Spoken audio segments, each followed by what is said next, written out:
sophomore from Sunrise, Florida. Kevin Hincapie is a 5'6 sophomore from Hollywood, Florida. Eugene Davis, 6'1 senior from Gaithersburg, Maryland. David Nesbitt, 6'7 senior from Freeport, Bahamas. And Everson Lacerda, who is a 6'11 senior from Brazil.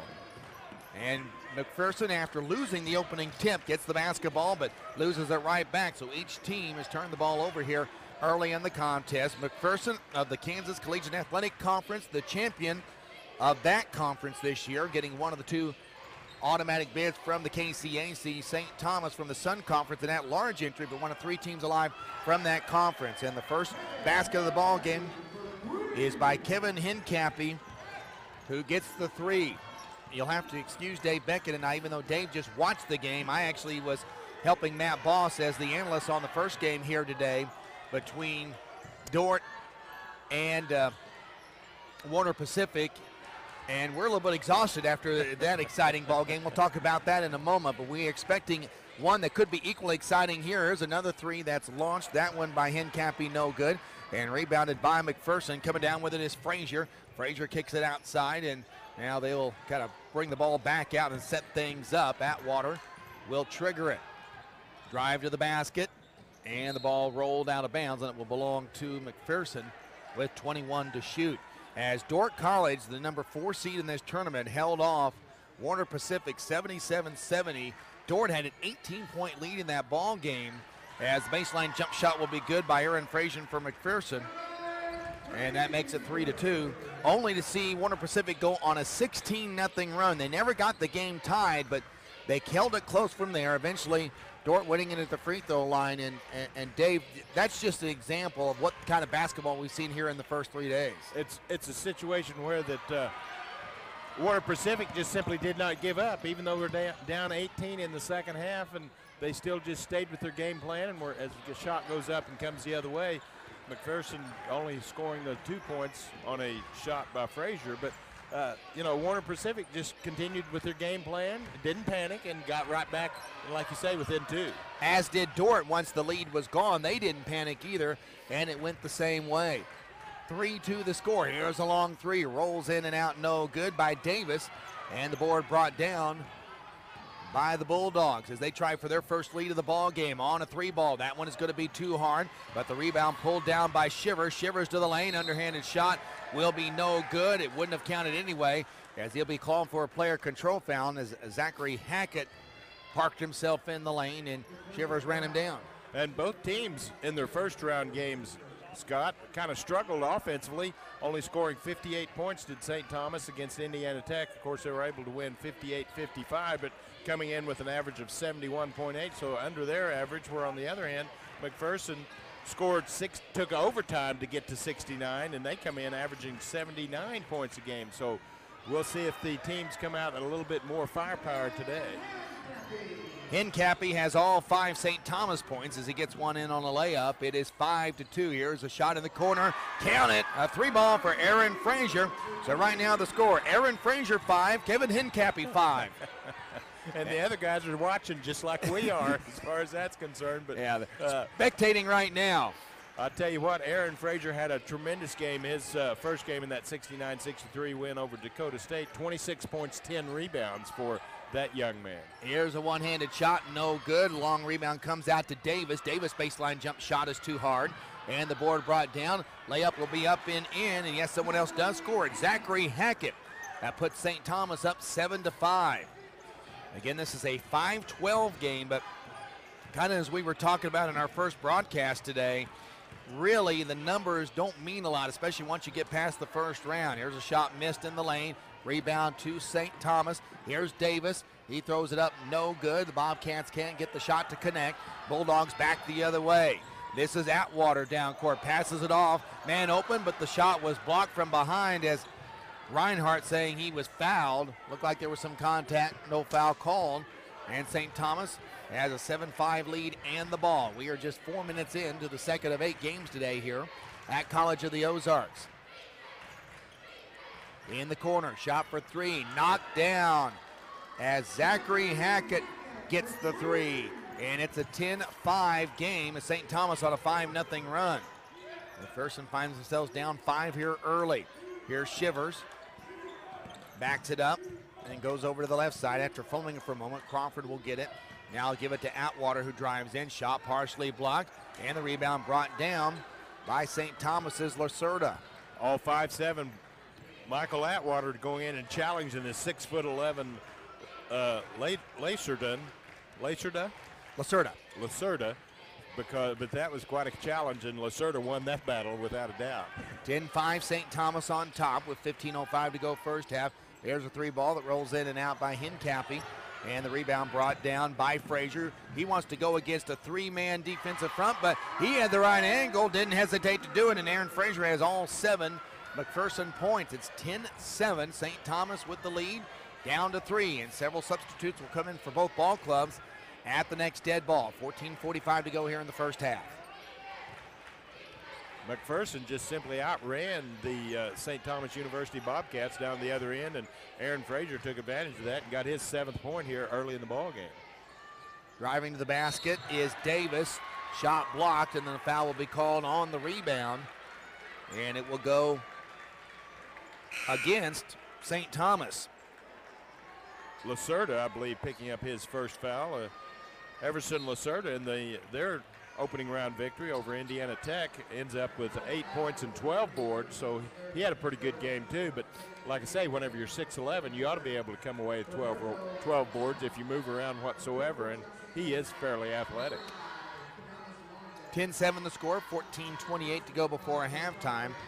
As Dave mentioned, Lacerda gets called for the first foul. He's teamed with a team foul. Here's a shot for the tie. Count it, and one. Aaron Frazier. He has all 10 Bulldog points, and now will shoot for McPherson's first lead of the game. I tell you what, he didn't hesitate it as Frazier got the ball in the corner over there and just rose up and shot the ball and drew the foul. Possible 4-point play here. Bell Mallory making the call there.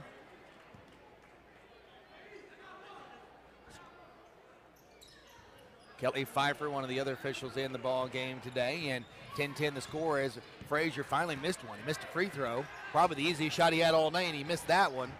But we are tied at 10, 14-10 to go here in the first half. Dylan O'Sullivan in the ball game. As we mentioned, both teams made some substitutions a moment ago.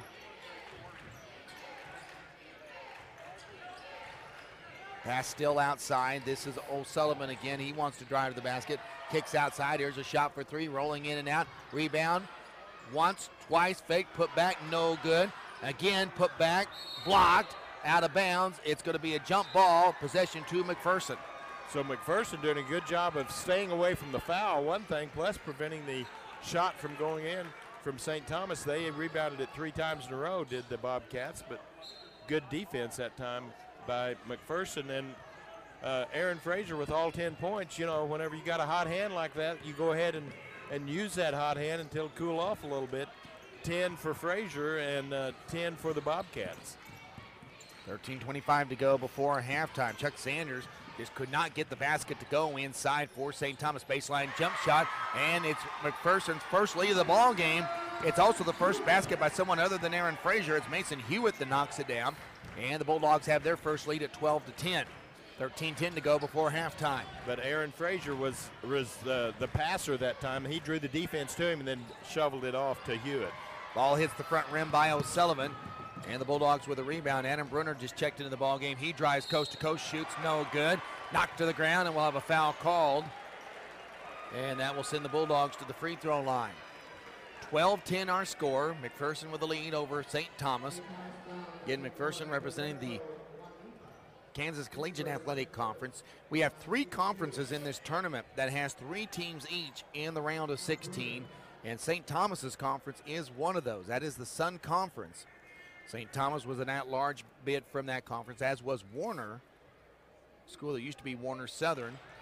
And also coming out of that conference is a team that some think may win it all. I guess being the number 1 seed, that would be a logical assumption to make, and that would be Northwood, as they are the top seed. And both of those teams will be in action here later today. And those Florida teams come up, and last night, whenever they went out to get in their vehicle, if they stayed any time at all, had ice on it, so they kind of got introduced to that some affected winter the weather. Missouri boys, too. I was not ready for that either. Me either. And Brunner makes one of two free throws. It's 13-10, McPherson on top. Yeah, it wasn't warm, but it wasn't necessarily cold when we walked in here. Of course, I got here about 6:30 that morning, left about 12:30 the next morning, and the temperature change was, shall we say, drastic. Yes, absolutely. Here's a free throw line jump shot up for Chuck Sanders, and that puts St. Thomas back to within one at 13-12. 12 and a half minutes to go before halftime. Here's a drive to the basket by Brunner. He kicks it out. Shot for three. Knocked down. 23 feet away. K.C. Miller with the three-pointer to extend that lead to 16-12 for the Bulldogs. Which is their biggest of the game. Just 8 minutes in here at Point Lookout. This is Hackett. Gets a screen, goes into the corner. Here's a drive to the basket. Couple spin moves, trying to pivot. And once you pivot only so often, you can only keep that pivot foot down so long. And St. Thomas got called for traveling, and we're back the other way. Two pivots, 360s, and he got closer to the basket without dribbling, and the official says, I don't think you can do that, and correctly called for the travel. Dave and I are maybe older than a lot of folks, but even back in our time, you couldn't do that. No, it's still a violation. That absolutely is. 16-12 our score, just under 12 minutes to go here before halftime. And almost a turnover, but McPherson manages to keep hold of the ball. Dante Woods gets it across the timeline, and Chris Crawford has it. Goes into the corner. Woods again gets it back. Loose ball going to be picked up by McPherson, and it's picked up by Hackett. St. Thomas on the run, trailing by 4, and the ball thrown out of bounds, and it will stay at the McPherson end. Lacerda has checked back in, so the big 6'11" presence defensively for the Bobcats is back. So once you get the ball inside, McPherson's either going to have to make a move or maybe do a ball fake and then pass the ball off to a cutting teammate to get it inside. 11:30 to go before halftime. Kick outside, O'Sullivan drives, actually runs into one of the McPherson players. The ball goes to a St. Thomas player, and a nice shot on the baseline. And that's Everson Lacerda, the senior from Brazil, his first basket, and that cuts this deficit down to 2. Back the other way, shot off the glass, no good, rebounded by St. Thomas, and here come the Bobcats searching for the tie or the lead, and they may get the tie, as it looked like for a moment Lacerda might get that one to fall. It didn't quite knock down, but it will be 2 free throws coming up for the senior to try to tie this ball game. And that was a pretty impressive hustle by Lacerda, 6'11", 260, and I mean he was running right down the middle of the floor, the recipient of a nice pass, but just a little bit too far away to get that little over the front of the rim shot to drop. Will step to the line to shoot 2 shots. After Chris Crawford committed his first foul. The other Sun Conference matchups today in this tournament, we mentioned Northwood is the #1 seed. They will play Marion out of Indiana at 5:45 Central Time, 6:45 of course Eastern Standard Time. And then Warner will play at 1:45 Central Standard Time against Oregon Tech. You talk about a coast-to-coast matchup as Florida meets up with Oregon in that Gall game. Warner against Oregon Tech, 2:45 Eastern Time. Both free throws by Lacerda are good. He now has 4 points, and it is at the 11-minute mark, a 16-16 all tie. As they pass right in front of us, down to the baseline it goes and back up top. Shot up no good, and Lacerda over the rebound, but has it knocked out of his hands out of bounds. You know, we haven't really thought much about this, and I know some folks kind of tune out and in, but we will tell you, and we're not trying to say this for sympathy, but Dave Beckett and I are sitting on press row, which has not been the safest place this week. We have set a record numbers of players. We had 2 massive collisions in our last game, including one player who cleared the scores table, went 2 rows up into the stands. Dave and I were doing a radio game for Briarcliff, Iowa last night, to Sioux City, Iowa, and we almost took a charge ourselves on 2 different occasions during that broadcast. And the table that we were sitting in ended up being the worst for the wear because we had to put that thing back together during a timeout. Boy, what a fight that was for the rebound. St. Thomas, though, couldn't come up with it. McPherson does. as Atwater comes out of there with it. We're tied at 16, 10:20 to go before halftime. Dante Woods has the ball in his hands. He goes right side to Atwater. Man-to-man defense right now being employed. Kind of laying off the ball a little bit outside and matching up a little bit is what it looks like that they're trying to do right now. This is a possession that's now down to its final 7 seconds. Shot clock running out, and the ball's going to be saved, and by St. Thomas. They're going to get the ball, go down court, and they're going to be a player control foul called as Gerard gets down court, and that was set up. The defender did a good job of getting away, Dave, but that was set up because Gerard didn't get control of the basketball, and once he tried to go down court, he just lost track of the defender. Lost track of the defender looking for the ball. He was so concentrated on his effort to get the ball, he didn't look to where the defender was, and the defender that particular time was Mike Atwater. Just simply stepped in front of Gerard, and Gerard just run the length of him, and of course that's a player control foul. Been stuck on 16 for a while. It was around under 10 minutes to go here in the first half. St. Thomas of Florida, McPherson, Kansas here in the second round of the NAI Division II Men's National Basketball Tournament at College of the Ozarks. Here's a three ball, kill it, long range, knocked it down. That is Simpson Shivers. That kind of sent shivers around St. Thomas's bench, as that's where the end they're shooting at, 19-16, as McPherson has the lead. As St. Thomas continues to throw the ball around. Good defense being employed by McPherson as they eventually try a shot. The Bobcats do just from inside the arc. That doesn't count. And the rebound brought down by McPherson. Right to the basket by Atwater. Clears it out to the other side. Drive, and the shot will be no good. Whistle and a foul.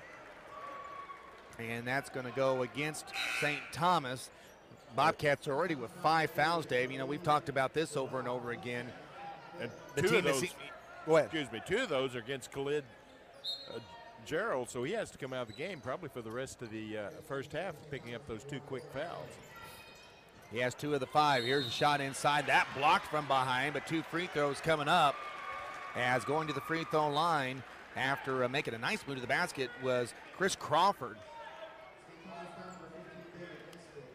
Nesbitt gets called for his first foul, but that is the 16th foul. So, and what I was going to say a moment ago is that teams that get to the free throw line, usually, especially early, they've had the ones that have had some success. I know that goes without saying, but it seems like we've had several games here where one team will have a definite advantage there, and certainly McPherson does right now, as they're now in the bonus and already at the line shooting some free throws, making 1 of 2 and getting the lead to 4 at 2016.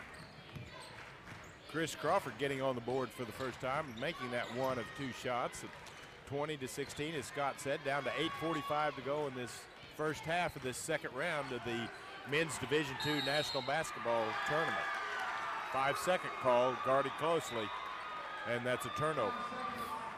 Yeah, he kind of was sitting there going, I'm going to try to get something set up, try to figure out what exactly is going to go on here. And what ended up happening is he just lost track of the defender.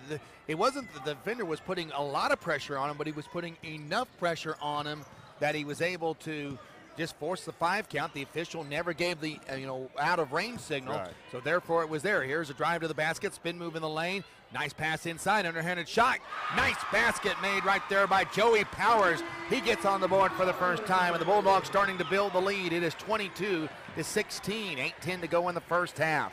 Credit Chris Crawford with a nice assist that time into his teammate and buddy Joey Powers for his first 2 points. And a foul will be called on McPherson on the baseline as they were trying to steal the ball. In fact, I think they may get Crawford down there, as he was the player that was trying to knock the ball away. Only the 13th foul on the Bulldogs, so they still have some fouls to give, but it is his second foul, so that'll send him to the bench as Tim Schwartzengruber will bring some new players in the ball game at the 8:03 mark to go in the first half. Lob inside. Oh, what a beautiful pass that was to Chuck Sanders.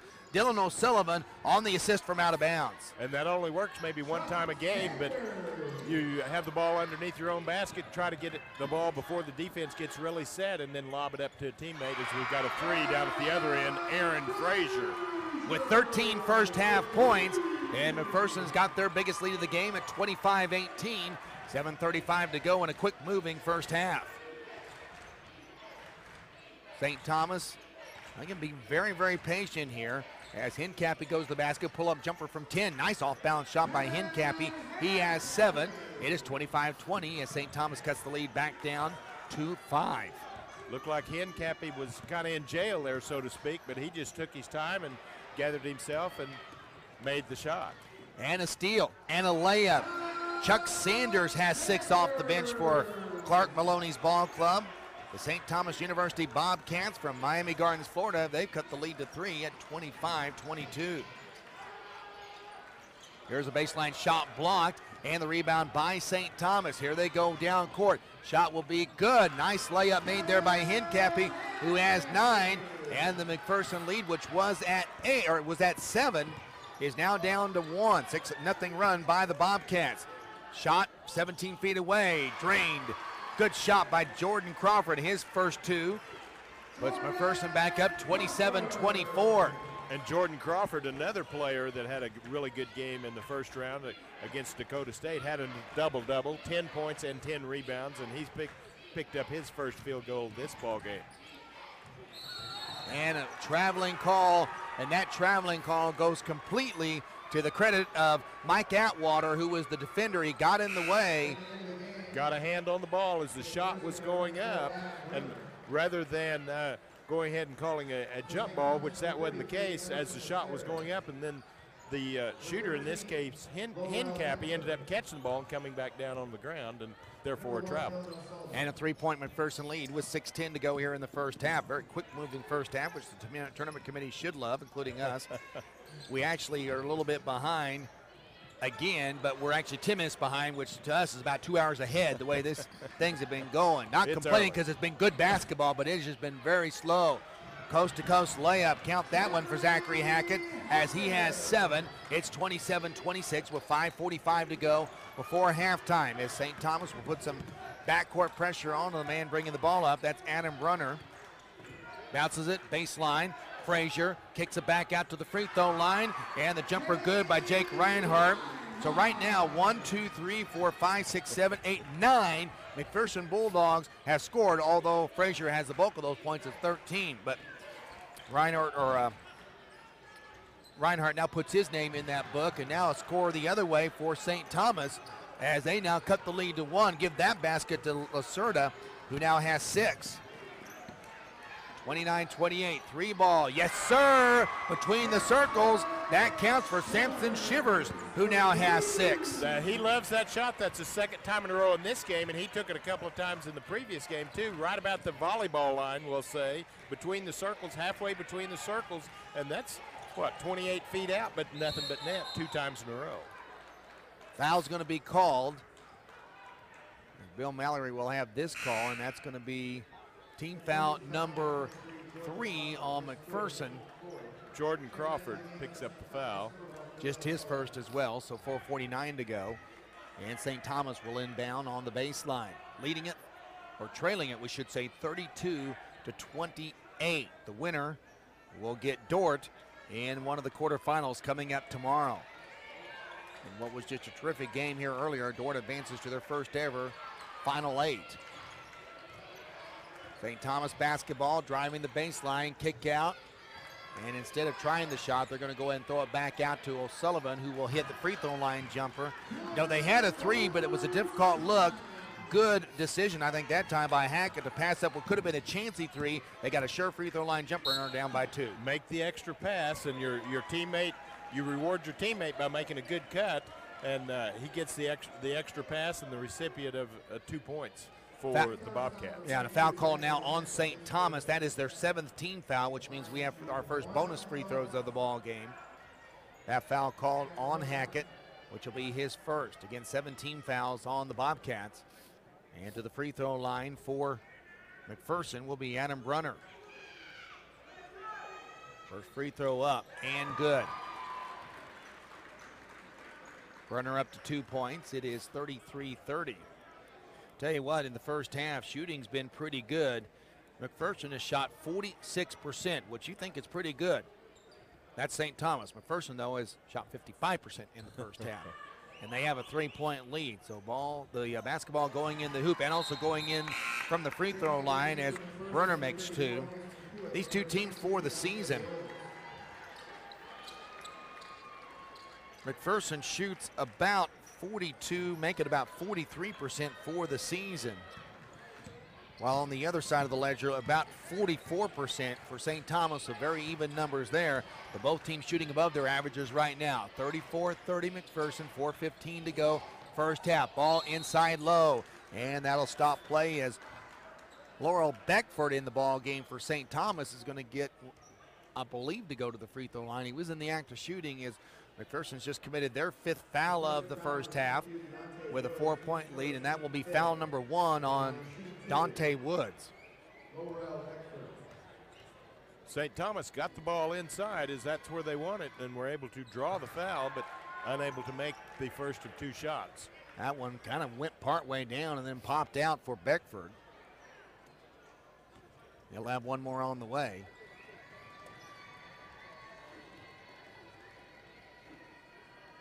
Takes his time and will knock it down, so Beckford puts his name in the book with the point.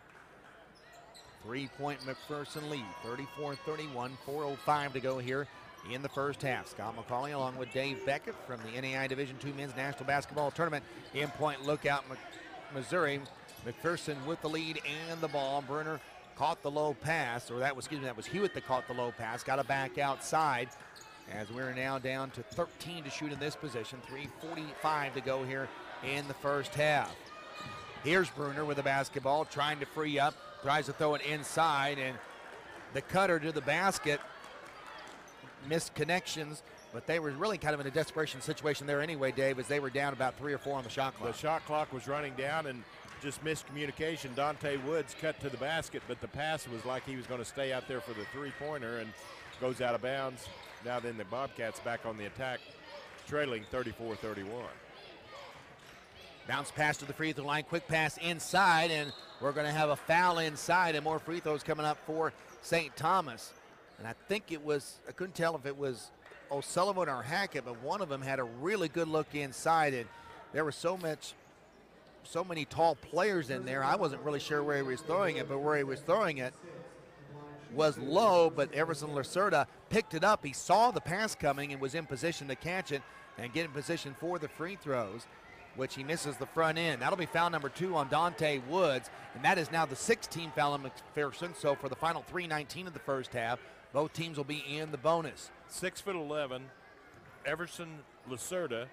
You'd think that the Bobcats would pound it in. Well, according to the stats here, Lacerda's only been to the line 66 times all year long. That tells me that most of his points, or most of his production comes off of offensive rebounds. They don't really work the ball into the great big guy inside, let him hit some free throws. 2-point McPherson lead, 1 and 2 free throws made by Lacerda as we come up on 3 minutes to go before halftime. Ball inside, tipped away from Hewitt, picked up, and then on the drive, a foul's going to be called, and not sure what happened. Also, I saw the ball bounce high out of there, and a lot of times when that happens, you see a technical call. Didn't see it called this time, but we do have 2 free throws coming up for Jordan Crawford, as now Zachary Hackett commits his 2nd foul. So some fouls starting to pile up for St. Thomas. They have 8 in the ball game, and again, 1 in the bonus coming up for McPherson. McPherson as a team shoots just under 69% from the free throw line, and they missed the front end here. Board cleared by Lacerda. Under Close 3 to play. Oh yeah, it is, absolutely. Unlike the first game, at halftime it was about a 15-point differential, but it ended up being a close game at the end, where this one has been pretty well close the entire time. Had a 7-point lead, did the Bulldogs there early, but the Bobcats have come right back and made it a 2-point game. Shot clock down to 12, drive, a one-handed shot, no good. And the rebound collected, and a foul on the rebound will be called on McPherson. And we will stay at that end for free throws, and it will be Davis going to the free throw line, the senior from Gaithersburg, Maryland. Jordan Crawford whistled for his 2nd foul, as Davis did drive the ball into the lane that time and tried to do that little, what they call the teardrop jumper, as his momentum was carrying him, and that's just kind of a push shot. And that's a lot more difficult than what it looks like. You see, of course, the players that are on TV are maybe just a little bit better ability. They can make it time and again, but That's a tough shot to make with your momentum going and just pushing the ball towards the basket rather than flicking your wrist. Eugene Davis makes the first of 2 free throws, so Davis puts his name in the book. One more on the way to tie the game, which he does, and we're all knotted up at 34. Eugene Davis with his first 2 points of the ball game. He averages just over 10 a game. 34, 2.5 minutes to go in the first half, and like I said during the first broadcast here, ho-hum, another close game at the NAIA tournament. Who would have thunk it? Well, yeah, we counted it up in the first game, and of course now we've got 17 in the book of the first 17 games, as we're going to have a player control foul called on McPherson, and we'll talk about this here before we talk about that stat. Well, Hincapie 2 or 3 times in a row had just kind of flicked the ball out of the hands of Hewitt, and then finally Hewitt got a little bit of frustrated there after Hincapie just kind of playing with him out there, trying to tip the ball away, and Hewitt whistled for the player control foul, which that's his first foul. But frustrated, so he has to go sit down. That was Brunner that actually got called for the foul in there, but now St. Thomas shooting for the lead from the free throw line, and they'll get it off the glass. Straight Kevin on. Hincapie, oh yeah. Straight on off the glass. You talk about a shot that's hard to make. And he did it, and St. Thomas has their first lead in a while at 2:10 to go before halftime, 36-34. Atwater across midcourt. Goes down to Shivers. Now under 2 to play first half, and here's a steal. St. Thomas is going to get the basketball. Trying to go coast to coast. Hincapie misses the layup. Ball is going to be taken away. Just a brute move down there. Here's a 2-on-none break that McPherson will not finish off, because coming down for the hard foul with Laurel Beckford. And there'll be free throws coming up for the Bulldogs. I tell you what, running down there, Jordan Crawford just kind of snuck down there along the sideline. The defenders didn't see him until the very last second. And then Beckford made a hard foul, but, you know, it's a foul. I mean, you know, it wasn't like he was trying to hurt anybody. He was trying to make sure he didn't get the ball up to the rim. And yeah, a hard foul doesn't mean flagrant foul or even intentional foul. I mean, obviously he wanted to try to make a stop, but he certainly went for the ball there. And a lot of people think a hard foul is an intentional foul. Well, you know, you're just trying to make sure that they don't get the ball up high enough on the rim to score, and that's what happened in that case. Second free throw is good by Crawford after he misfired on the first one. And it's a 1-point St. Thomas lead, 36-35 with 1:40 to go before intermission. O'Sullivan tries to go something going off the screen, but McPherson does a good job of switching up, so they'll now go to plan B here as the shot clock winds down to 12.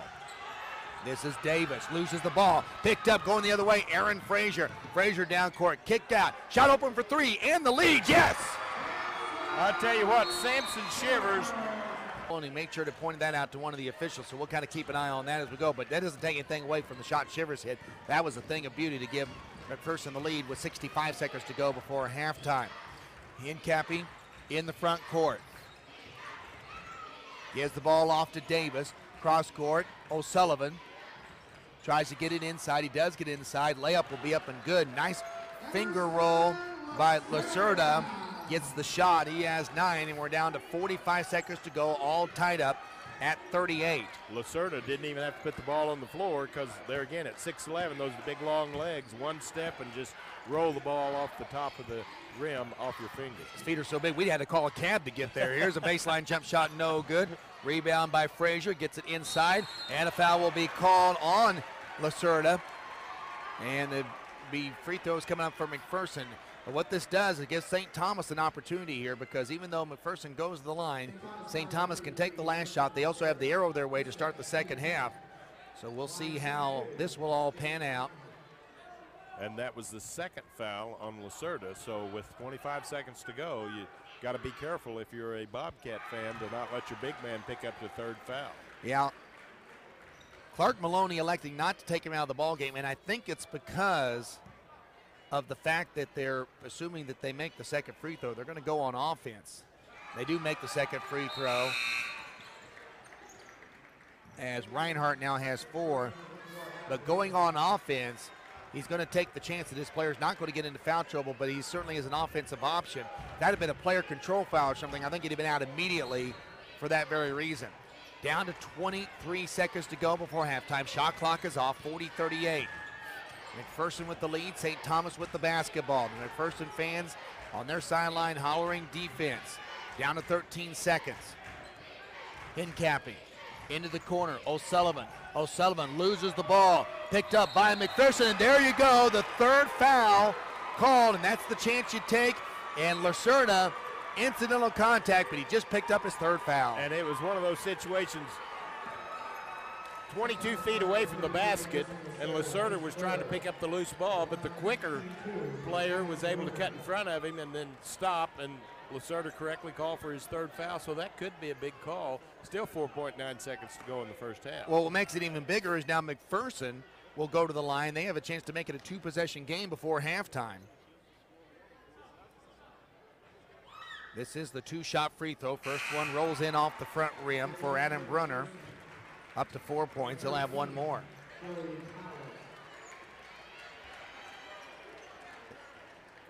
And the Bulldogs get their player with 2 fouls. Jordan Crawford out of the game, even though there's only 4.9 seconds to go. Don't want to pick up that third foul, so maybe one coach learned something from the other.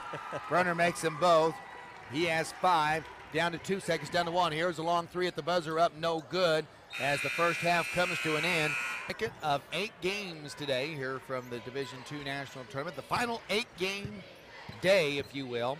And we have another dandy going on, 42-38. McPherson with the lead over St. Thomas. And we're going to go back the other way. St. Thomas had the ball to start the second half, but a well set up player control foul, as David Nesbitt's going to be the victim of that foul. As it was set up well, McPherson just basically camped a defender on the inbounds play on the low post, and Nesbitt never saw him. Well, that's a good offensive play, but a better defensive play, because the Bobcats, that was their game plan to start the second half, get it inside, get an easy shot. But defensively, McPherson was right there and drew the offensive foul. Here's a 3 by Samson Shivers. 12 for Shivers, all from beyond the arc, and just like that, McPherson out of the gate jumps the lead to 7. Now remember, St. Thomas had the lead late in the first half, but it ended up being a wild run for the Bulldogs to get the lead, and then now they've extended it here in the second half. Here's a 3 for St. Thomas. That one no good. Nesbitt gets the rebound and putback. Won't say anything's a must basket, but I think just for St. Thomas's sanity more than anything, they needed a basket. They needed something to feel good about, really, as far as that's concerned, and they finally got it simply because Nesbitt was so active in there. Going back to Shivers, he's now 4 for 5 from 3 points. Atwater with the ball for the Bulldogs. In fact, as a team, 7 for 9 in the first half were the Bulldogs, and we've got a shot put up that's no good. One other thing about Aaron Frazier, started out the first 10 points of the game for the Bulldogs. He scored only 3 points since, but by the same token, the defense has shut him down, so to speak, but that's opened up a lot of other things for his teammate, and that's what you do. Now with that made 3, it's now 8 of 10.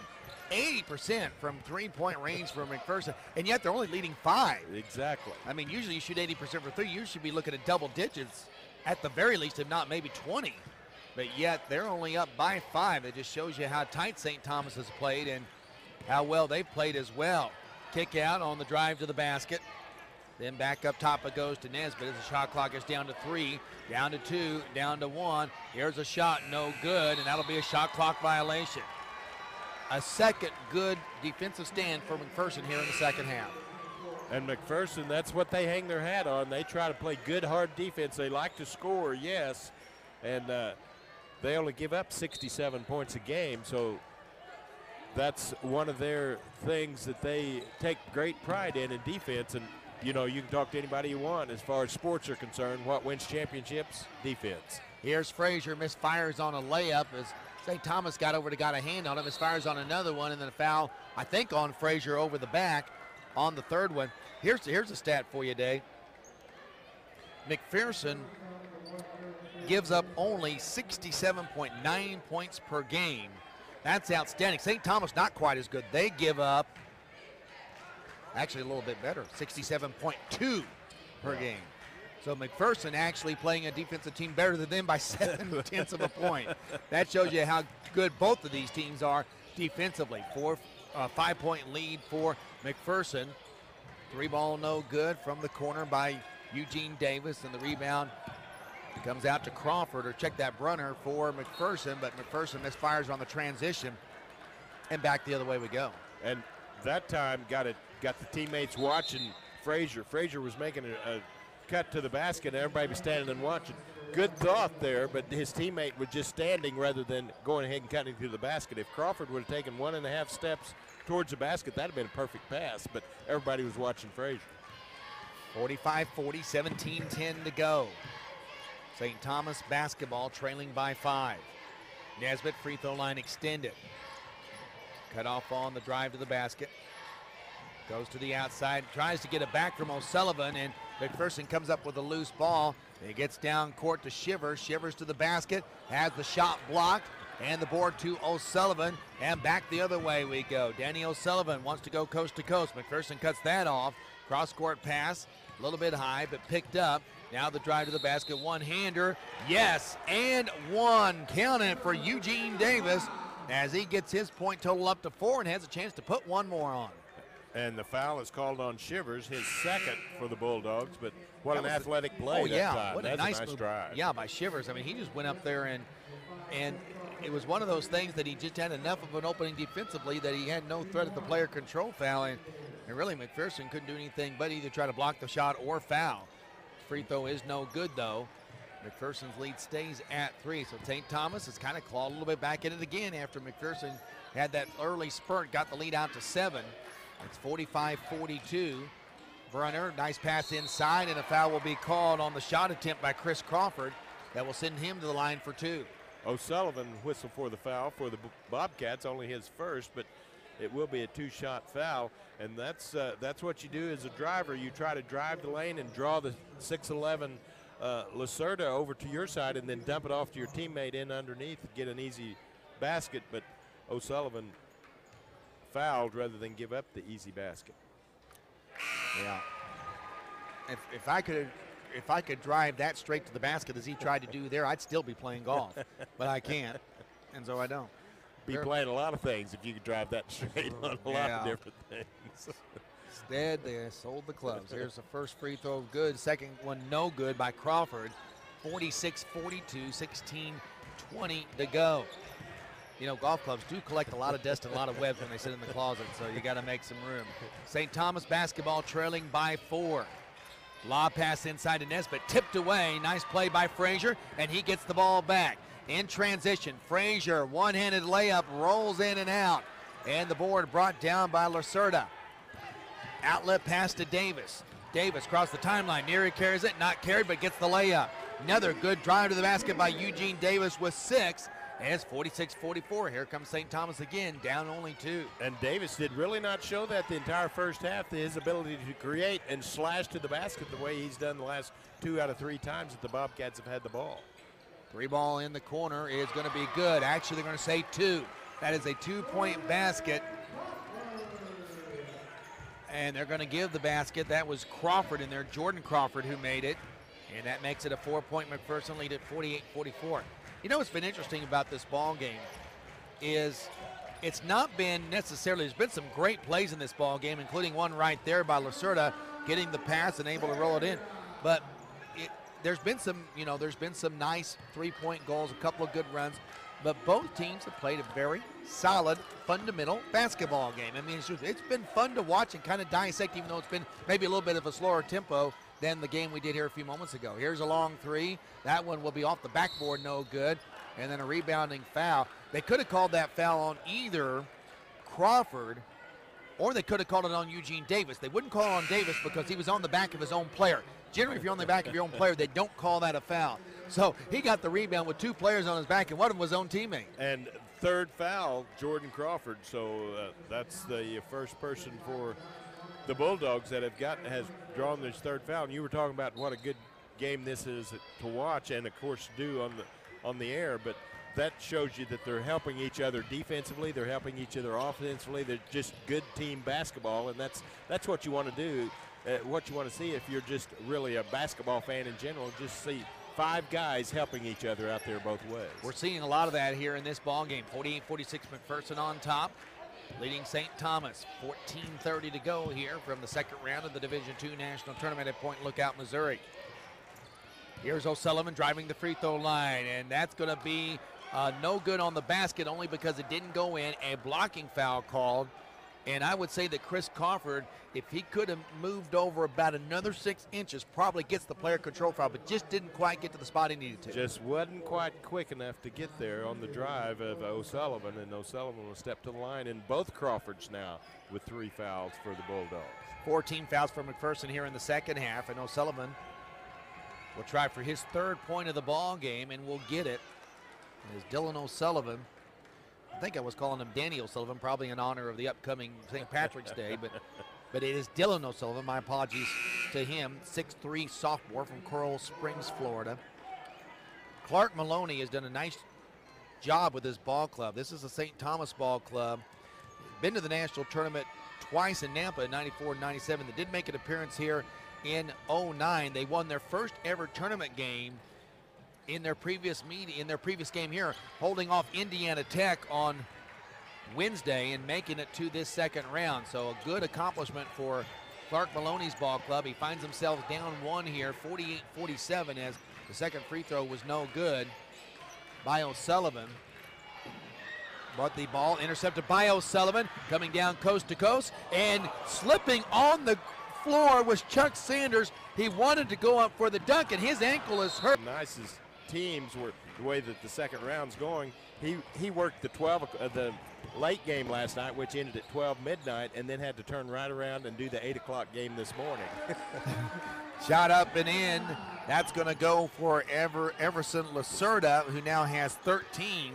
He ties Aaron Frazier for the game-high score, and it's now St. Thomas 1-point lead, 49-48. Here's the ball in the corner by Frazier. Well, he wanted, not Frazier, that was Samson Shivers. Shivers, what he wanted to do is get the game-high score and give his team the lead back. He did both, 51-49. He now leads all scorers with 15. I tell you what, that young man has missed 1 3-pointer. He's now 5 for 6 in the entire game.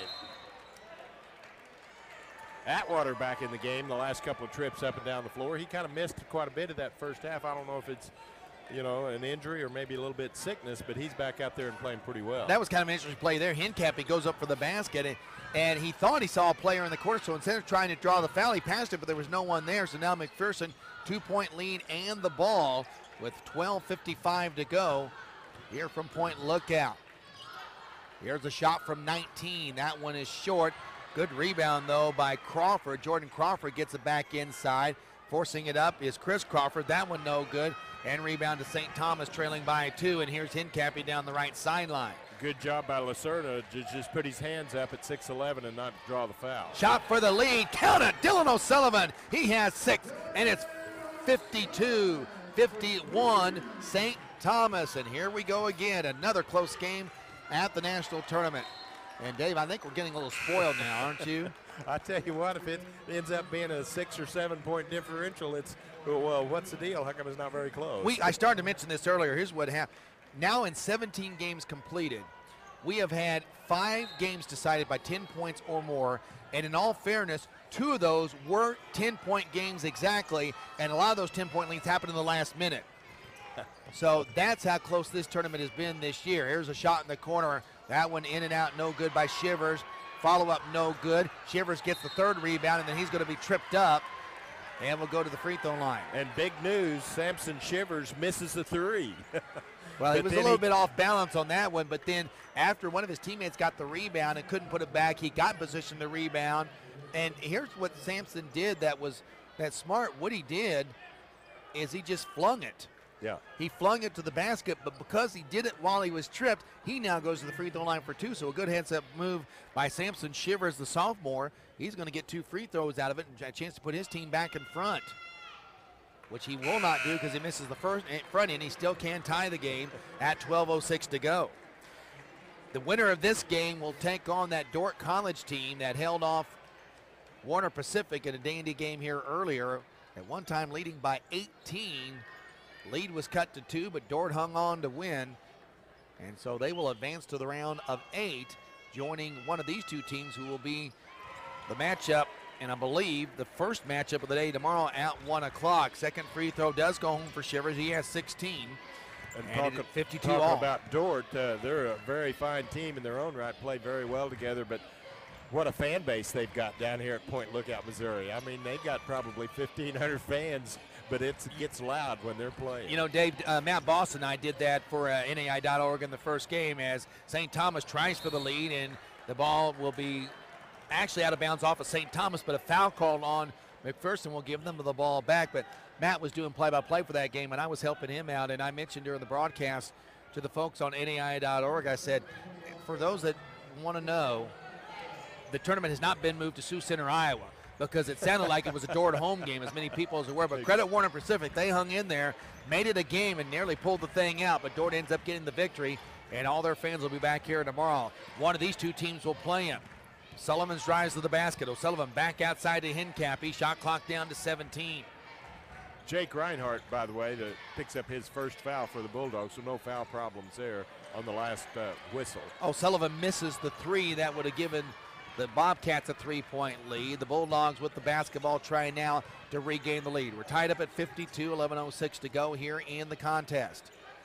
Cross-court pass to Shivers, drives the basket, kicks it back outside. Brunner on the drive. His one-handed layup, no good. Crashing the boards, had the board for a moment was Reinhardt, but then it's picked up, stolen by Lacerda. Down court it goes quickly. This is Davis to the basket, throws it in, and the ball's knocked out of bounds. That went off McPherson and will stay with St. Thomas. I tell you what, the slashing ability that Eugene Davis had might have been better served, would have been the Bobcats if he'd just kept the ball in his hand and just went ahead and took one more dribble and come to the other side for his slashing layup. Or if he had done that, Nesbitt, I think, may even become more open because the defense could have tracked at him a little bit more. But the defense just had that one too well defended to be able to make that pass in the corner. Just was able to anticipate the defense, anticipated correctly that time and picked it off. 52 all our score, 10:35 to go. Here's a drive, this one by Davis. He uses that ability, misses the layup, gets his own rebound, but then the ball tied up on the floor. Hell ball goes back to the Bulldogs. 2 Bobcats, 1 Bulldog, 1 ball. So it's a jump ball situation, and like you say, the possession arrow in favor of the Bulldogs. We're tied here with 10 minutes and 30 seconds to go. And again, we told you the winner of this game will take on Dort. Our next game, this should be a dandy. This is a rematch of a second-round game last year. St. Francis against Bellevue, the 7th seed. St. Francis unseeded, but they pulled off one of the biggest coups of this tournament that we talked a little bit about in our first game. And we may talk about it to death, but I'm still amazed at how that game ended. And just we'll talk a little bit about it if you're joining us for the first time here in a bit. But right now, it's McPherson with the basketball. We're tied at 52. Atwater throws it inside. Open, knocking down the layup was Jordan Crawford, who has 7. And immediately the Bulldogs attack the middle because Lacerda, 6'11" player, is off on getting a rest. So therefore, his presence isn't in there, and they attack the middle of the basket, the middle of the lane, and is able to come up with a basket inside. So good coaching there by the Bulldogs. And that is for Crawford, his 7th point. McPherson shooting 41%. St. Thomas still shooting at around 47%, but they missed one there. And McPherson with the rebound and a blocking foul called on St. Thomas. That one was right in front of us, a little too close, as most of them have been this tournament this year. As Davis gets up a little bit gimpy, we will be on, but we were in good position to see that call. And I will admit that when it comes to block charges, sometimes I could just flip a coin, but for Kelly Pfeiffer, that one's pretty easy. That one was pretty easy right here in front of us. Wasn't there in time. Got there, but just not there quickly enough, and that's only his first foul for Eugene Davis. He is going to take a rest over there beside Coach Maloney. I don't think I mentioned this earlier, but Chris Garess is our 3rd official here today, along with Kelly Pfeiffer and Bill Mallory. Down to 9:35 to go here in the second half. Atwater passes it off. Here's Frazier, 3. Yes, sir. Aaron Frazier, 16. 5-point lead. Timeout for Clark Maloney and Cardinal Stritch. All good games. And I tell you, I've seen basketball tournaments all my life, which is just maybe 40 plus years. But normally the second round is whenever the best basketball is played. That first round, everybody's kind of giddy and a little bit nervous and everything. Second round, then everybody settles down and you see a lot better play and a lot more fluid team play. Well, and as good as the first round was, that just bodes well. And if the first game was any indication, that's going to hold true. It's 5-point McPherson lead. Shot clock is down to 10. Drive to the basket. Nesbitt overthrows it and then commits a foul on the rebound. And what he did is he thought he was going to get hit, and so he put way too much juice on that layup, and it had no chance of going in. And if you remember last time down the floor, the exact same play, Nesbitt had the ball at the baseline, and anticipating contact, he overshot the ball 2 times in a row. This time he committed even worse, committed a foul. And his third foul. Exactly. And that's going to be a basketball belonging to McPherson. Team fouls even at 5 apiece, but some critical players now. We got 2 players with 3 fouls on the floor right now. Jordan Crawford for McPherson, and also on the floor right now with 3 Lacerda for St. Thomas, as we're down to 8:45 to go.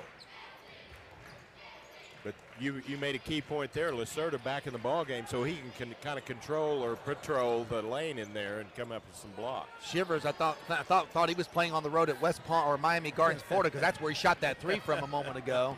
And that one was even long for McPherson, Kansas. That's usually my reference. If it's a long 3, I usually pick a town far away and say that's it. So either one of those would have done for that one.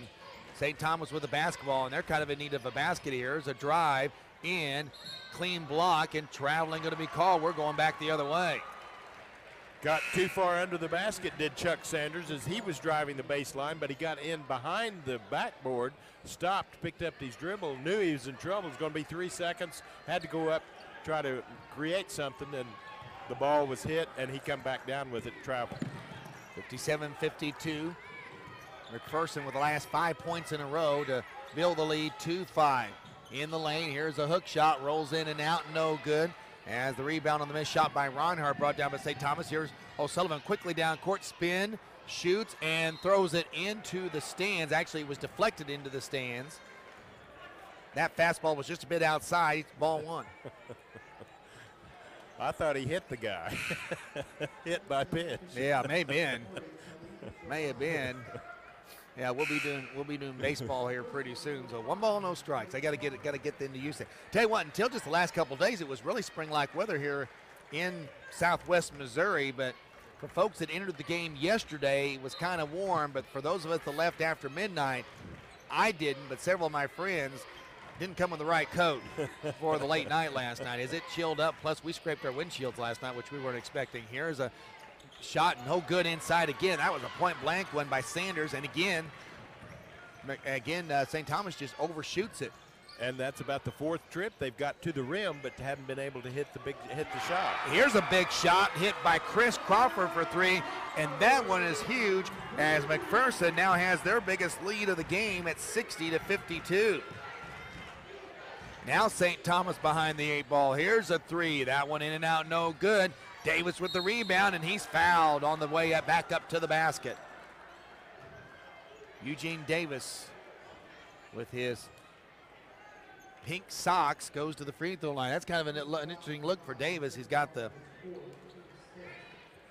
pink got socks. The baby blue shoes. Yeah, baby blue shoes and the pink socks and the pink shoelaces and the pink ankle guards. 4 fouls for Chris Crawford, who just committed that one. He's going to have to come out of the ball game. So, yeah, and he just hit the big basket a moment ago as well. Davis has 7 as he makes the first free throw.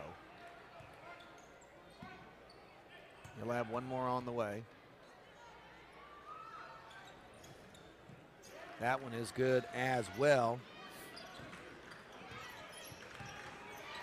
8 for Eugene Davis, 60-54. That ends the McPherson run and puts the Bobcats back to within 6. 7 minutes to go here from College of the Ozarks. The home of the Bobcats, the C of O Bobcats, so we do have a Bobcat on the court right now. Here's a 3 in the corner, Aaron Frazier. Yes, sir, Aaron Frazier knocks down another. He's up to 19. It seemed like Aaron Frazier knew the pass was going to come to him because the defense collapsed. He ran to the corner, got set, got ready, just like he did the last time, and nothing but net. Another 3-pointer, 19 points. 63-54. In the corner it goes. This is Davis. Davis to the basket. One-hander will be good as a nice move by Eugene Davis. He goes to double figures with 10, and that cuts the McPherson lead to 7, 63-56. At 6:15 to go. Shivers loses the ball out of bounds as it was tipped by St. Thomas, and that'll give the ball back to the Bulldogs. As time begins the wind down in this one, 6:14 to go. Bringing in a couple of more guards are the Bulldogs. The Bulldogs, the number 5 seed, with this 7-point lead, excuse me, versus the numbers run number together 12 this time, I know. Bobcats. We've done so many games that the numbers, sometimes I wonder even where I'm at right now. I don't even know where I've been. And maybe you don't want to. 63-56, 6:10 to go. Here's Aaron Frazier with a basketball. He hit a big three a moment ago. He drives to the basket, pull-up jumper from just inside the line. No good this time, and the board brought down. And hustling down court, Hincapie. Three from long range, no good. Rebound, Frazier. And McPherson basketball up by 7, and then a foul called. Team foul number 6 called on St. Thomas. And Lucerda comes out of the game for the Bobcats, so we'll see if the Bulldogs take advantage of that, try to work the ball down inside. Already paying dividends as far as the Bulldogs are concerned without Lucerda in there, able to come away with that big rebound. Now then we'll see if they go to the offensive end and try to work it inside and get a shot down in the lane without Lucerda in there to block it. Atwater splits the defenders. Underhanded layup goes down. Mike Atwater's first basket of the game puts McPherson back up by 9. And I guarantee you that Lucerda would have been there to swat that one away, because Atwater just 5'7", done that in the first half, in fact. Long three, no good by St. Thomas. They do get the rebound. Back to the basket. Hook shot, no good. And the rebound into the hands of Nesbitt, but he goes to the ground, can't get the timeout called in time, traveling, and the ball goes back to the Bulldogs in a big possession as they look to go up by double digits on this possession with 5:20 to go in the game. And the Bulldogs now facing a little bit of token pressure, kind of a 2-on-1 situation or a man-to-man pressure, probably just on the throw in, and then it'll be a back off a little bit, and we'll see if the Bulldogs will set up the offense and again try to go inside. A little confusion on St. Thomas. They thought the idea maybe trying 6 for a while might work, but they got the man that they wanted out of the game, which was Gerard. He left the lineup. Lob inside to Frazier, kicks it back outside. Free throw line jump shot will be too hard, and the rebound pulled down by St. Thomas. Eventually coming out with it across the timeline is O'Sullivan. He and Hincapie will be up as the guards in this set. 4:50 to go and counting. 65-56. McPherson in front.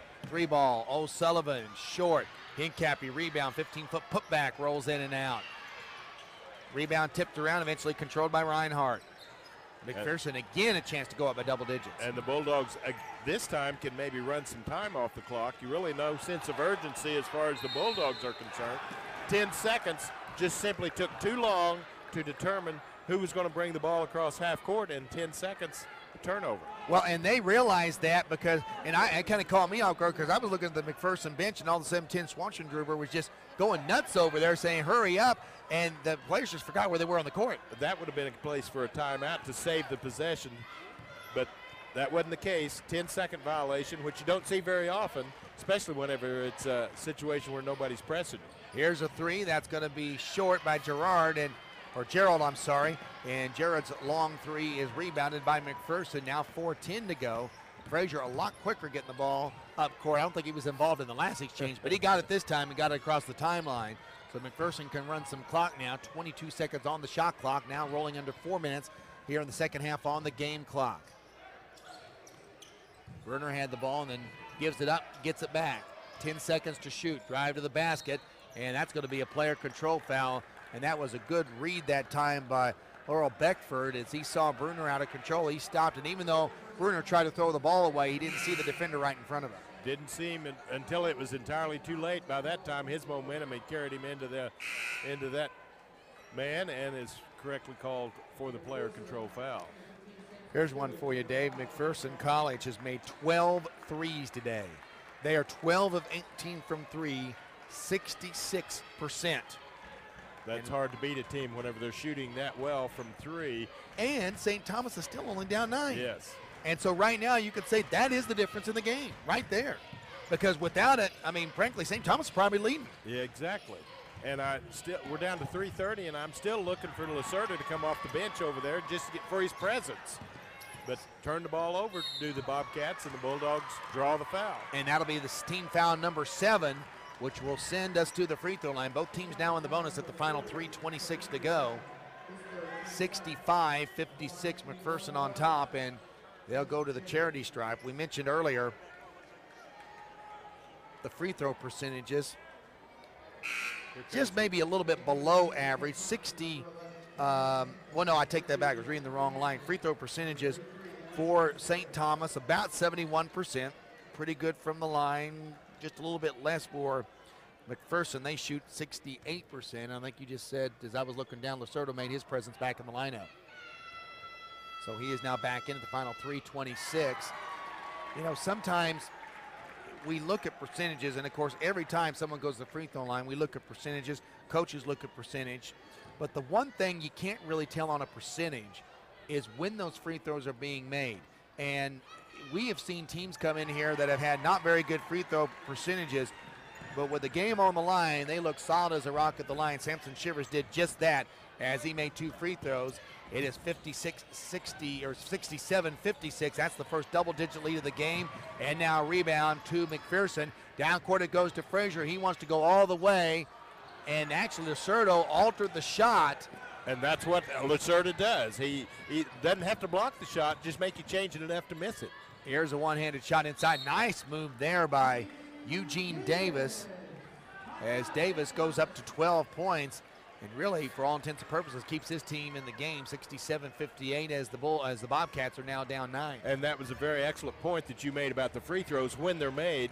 I call those gamers, the kids that can step to the line and shoot those free throws when the game is on the line. Those are the ones you want in there, even though they might shoot 60% overall for the game or for the season. But once it comes down to where you're going to win the game or lose the game, that's the gamer that you want at the line to shoot those really important free throws. One of the most exciting games I ever had a chance to call in this gymnasium happened back here in 2006 when College of the Ozarks won the national championship. And their toughest game of the tournament was in the second round against William Jewell. Just a hard-fought battle. Those two teams have played in the regular season, and it played a close game that C of O won late. And so here they were again, and William Jewell was actually up 1, and C of O took advantage of a missed free throw, and a player named Andrew Boyce went coast to coast, got hammered going to the basket. One of those hard fouls that I don't believe was an intentional foul. Or a flagrant foul. Or a flagrant foul. I think there was about 3 seconds, maybe 4 seconds to go in the ball game, and Andrew Boyce was C of O's gamer. Maybe not the best percentage free throw shooter, but absolutely stepped to the line and knocked him down like he was practicing in the backyard. And C of O won a national championship that year, and basically on those free throws, they weren't touched after that in the national tournament. Exactly, and that's kind of what put them over the top.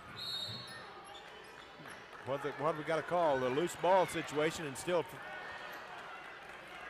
And it's going to be against McPherson. Okay. They're going to call the foul on Adam Bruner on the loose ball. Now what that does is stop the clock at 3 minutes. We walk to the other end, and now all of a sudden it will be free throws coming up for St. Thomas with a chance to cut in the lead with the clock stopped. And that's, if you're St. Thomas, that's the best scenario right there.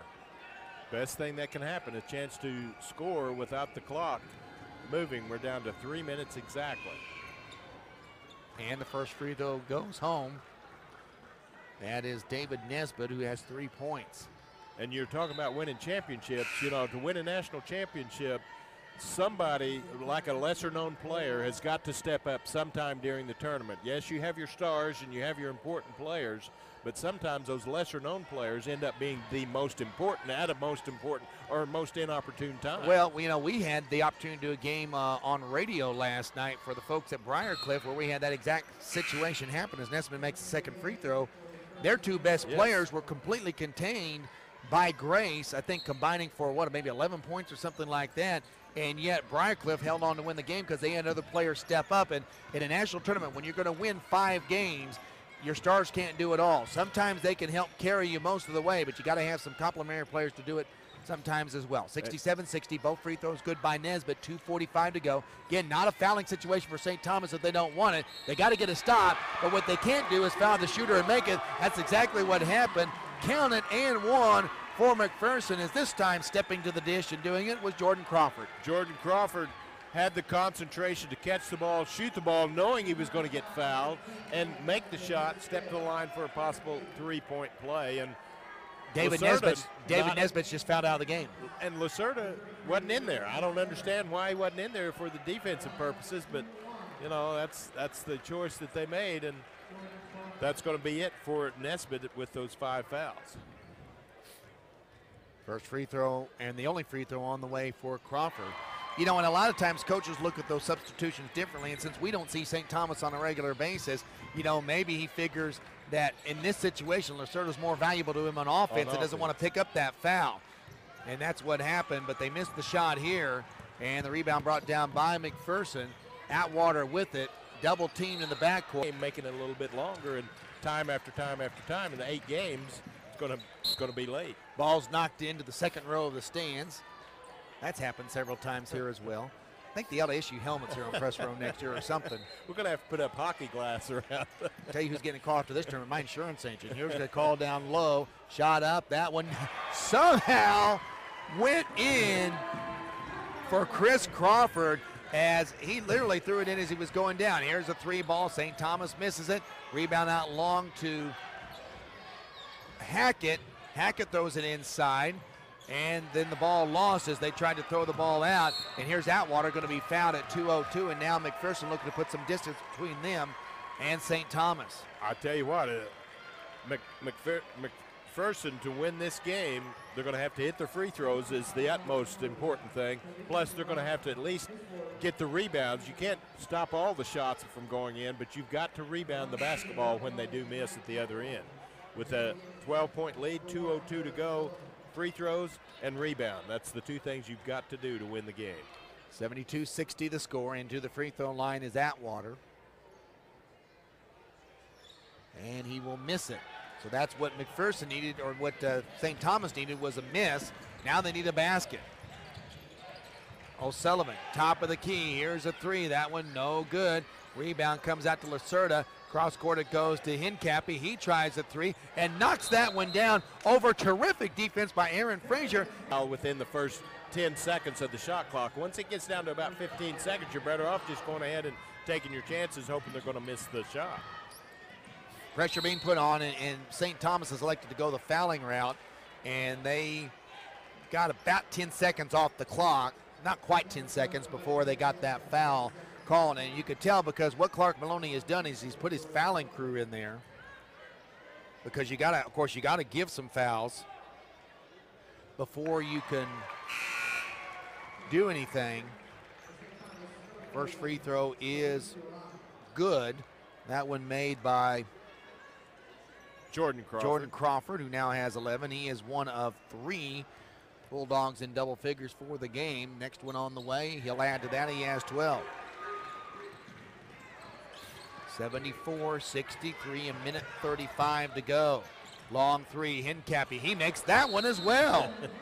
Francis taking the court 10 minutes after we're done, and then we'll wrap up the day session with Warner against Oregon Tech. We're going to have a foul called, you know, and that's not a bad situation. Actually, that's the best situation you could do. You know, that's not no time come off the clock, so therefore, and it's not an intentional foul as far as that's concerned, so therefore that's the best case scenario. That might be one thing that I could see that they might change one of these days. If you foul without time coming off the clock, some kind of penalty of some sort, whether there's a 5-second run off the clock or something of that nature. Otherwise, you can continue to do that 2 or 3 times. Well, you don't see it that often. Ironically, we've seen it twice. That strategy. Yeah, ironically, we've seen it twice in 2 days here. In certain situations, Frazier makes both free throws. He now has a game-high 21 points. As it is 76-66, 10-point lead for McPherson. 3 ball in the corner, no good, and out of bounds back to the Bulldogs with a minute 24 to go. Still going to be a lot of fouls. Still a long time left. 1 minute and 24 seconds to go and a lot of possessions. McPherson last year got all the way to the quarterfinals before being defeated by the eventual national champions. And McPherson looking to make it 2 straight appearances in the quarterfinals. They were unseeded last year after knocking off Embry-Riddle in the first round and Warner Pacific in the second round. They defeated Cornerstone. McPherson's only been in the tournament 3 times. It's been the last 3 years in a row. They lost in the first round to Dakota Wesleyan in 2010.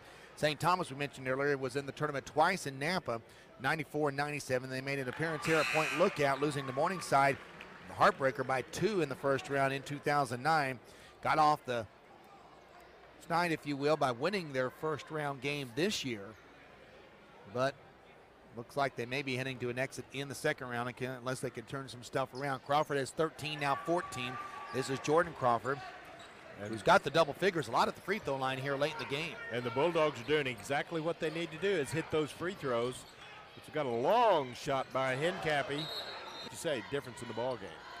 78-69. McPherson tries to throw the ball inbounds. They will. And a quick foul. And that's going to be all for Gerald. That's going to be his 5th foul. Didn't have any other choice but to go ahead and sacrifice himself since he had those 4 fouls. He was the closest to the ball receiver, and that receiver, Jordan Crawford, who has hit 2 in a row. 4 in a row, in fact. So a new player into the ball game. Again, this will be Lacerda back. Good news for St. Thomas. They've been able to keep him at 3 fouls. So he will have a foul to give. First free throw on the way. That one rolls home off the front rim. That one made by Crawford. You know, we talk about the season free throw average. McPherson from the line this afternoon, as they do miss one there, but they're going to get the rebound and a player control foul on the putback. And there was a decision, Dave. You can talk about this, about a decision that shouldn't have been made right there. Crawford tries to go back up for the basket. He just needs to go back outside. You've scored enough points. The clock is your enemy. Go ahead and pull it out. Use that 35-second clock and force the opposition to foul you. You've scored enough points. So that was a mistake by Crawford, one of the few that he's really made today. Hincapie puts up another one and hits it. Boy, I tell you what, he's just knocking him down. They don't have any timeouts, so they're going to commit a foul as the lead is down to 7. Boy, I tell you what, St. Thomas is using the 3 and using the clock wisely here. I was just checking the free throw percentages, and I'm not sure. I looked away. I'm not sure this is updated since the miss a moment ago. Let's see what we get here. 70% from the line for McPherson, just a tad above their average, while St. Thomas is also hitting a little bit above their average as well. So both teams are shooting pretty well at the free throw line, but McPherson's been there a lot more, twice as many times. 15 free throws compared to 30 attempts for McPherson, now 31, as Frazier makes the front end. He has 22. Frazier regular season 79% from the line, so he hits the first of 2 and the second of 2. 23 for Aaron Frazier. Stritch.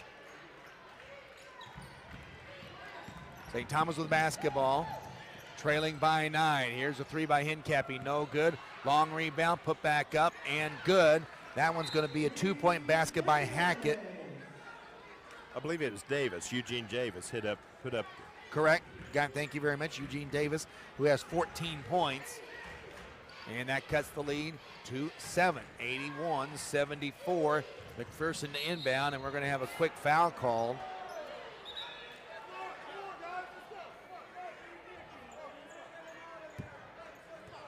A little bit of, strength on the foul there that time, and there was a little bit of a reaction from McPherson. That was Longbay that committed the foul. Longbay has 4 fouls in the ball game. That's primarily what he's been in for this last few possessions, is to foul, and now he's only got 1 more to give. That is the 10th team foul, so we're 2 free throws from here on in. First one does roll in here for Chris Carter. You know, it's one thing we really didn't talk about, but McPherson have been knocking down those free throws and just really have been stretching it out and doing a good, solid job. And Some of those were front ends of 1-and-1s. Here comes the drive by Hincapie, another long range three. That one's short, and McPherson clears the board, and they're going to throw it down court. And now they're going to pull it back out. You don't need to score here. Like I say, it's a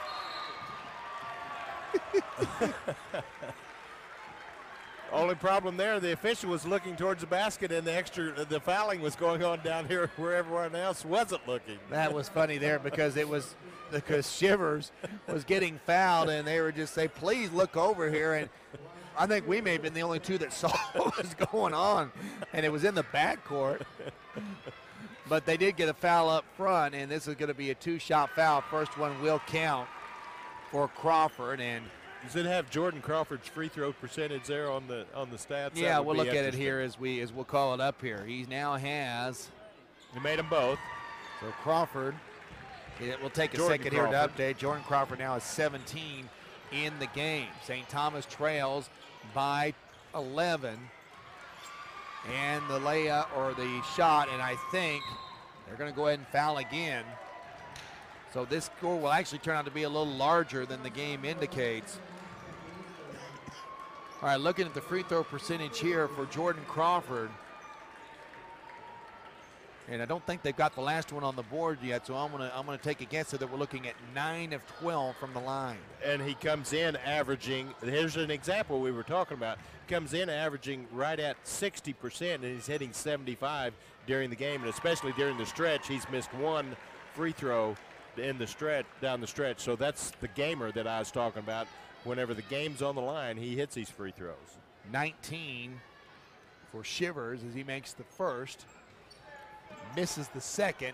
Lead is 12. We're down to 20 seconds to go. Hincapie will try another three. That one is no good.